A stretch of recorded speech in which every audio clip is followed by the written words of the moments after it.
Raaf qabanneessinitti maa dursa oduu ijoo. Guyyaan ayyaana alaabaa yeroo 14ffaa birmadummaa guutuun boqonnaa haaraatiin walka'iinsa alaabaa keenyaaf jedhuun mooraa qajeelcha muummee poolisii Oromiyaa keessatti kabajame.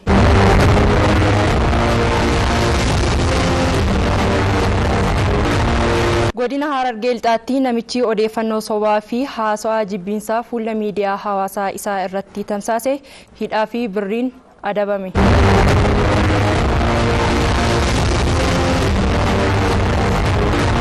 Amma oduu bal'inaan Ambilsee Bayyanaati. Godina Harargee Lixaatti namichi odeeffannoo sobaa fi haasawaa jibbiinsaa fuula miidiyaa hawaasaa isaa irratti tamsaase hidhaa fi birriin adabame. Gabaasa Araarsoo Mahammadiif Ayyaantuu Lammii.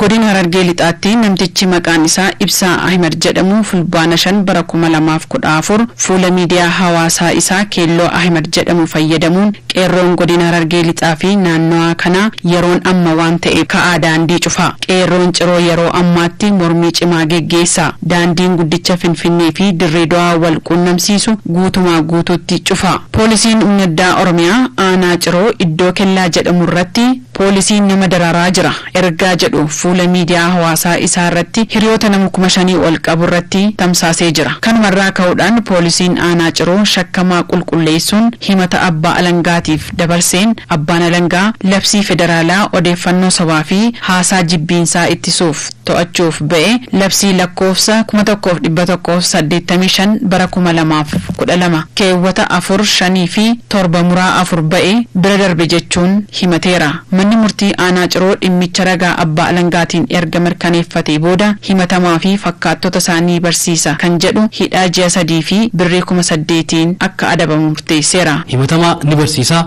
gara fuulduratti ni kekkechiisa isaa fi fakkaattota isaatiifis fakkeenya ni ta'a namoota biroo ni kekkechiisa jennee itti amanne guyyaa harki isaa dhimma kanaaf to'annoo jala oolfamerraa kaasee kan shallagamuuf adabbii hidhaa salphaa ji'a 3tiin akka adabamu jechuun murteessine adabbii maallaqaa wal qabatee gulantaa jaaffaa jalatti bu'uura keewwata seera yakkaa keewwata 90 muraa 2tiin jiruu fi jireenya uumatamaa ilaalcha keessa galchuudhaan gulantaa jaaffaa jalatti adabbii maallaqaa qarshii 8,000tiin akka adabamu jechuun murteessinee jira. Diviizhiniin qorannaa yakkaa fi murtii yakkaa kennisiisaa waajjira poolisii aanaa ciroo Inspektar Haayilamaariyaam Xibabuu shakkamaa kana akkuma to'annaa jala oolchiniin jecha amantaa isaa guutumaan guutuutti kennee jira jechuun gocha raawwatame kanaaf waamichi shakkamaan kun fuula miidiyaa hawaasaatiin dhiyeesse kun hawaasa hundaa kan burjaajessu waan ta'eef tarkaanfiin fudhatame kan barsiisuu fi haqa qabeessa ta'uu himaniiru. Jiraattonni aanaa ciroo fi naannawaa ishee olola sobaa miidiyaa hawaasaatiin tamsa'u kan balaaleffatan ta'uu himaniiru. Haraan cufama jettan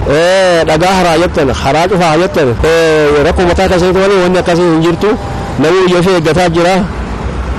Biyya jechuun taphaa miti, biyya jechuun lubbuudha, biyya jechuun jiruudha.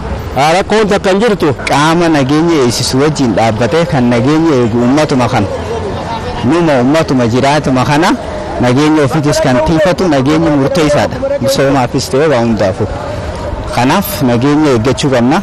Namoonni immoo olola kijibaatiin akkanumatti burjaajeessuudhaan namoota jeequudhaan wantoota hin taane olola hin taane gallakkisan kun to'atamuus qabanii ejjennoon bifa seera qabeessa ta'een irra fudhatamuus qaba.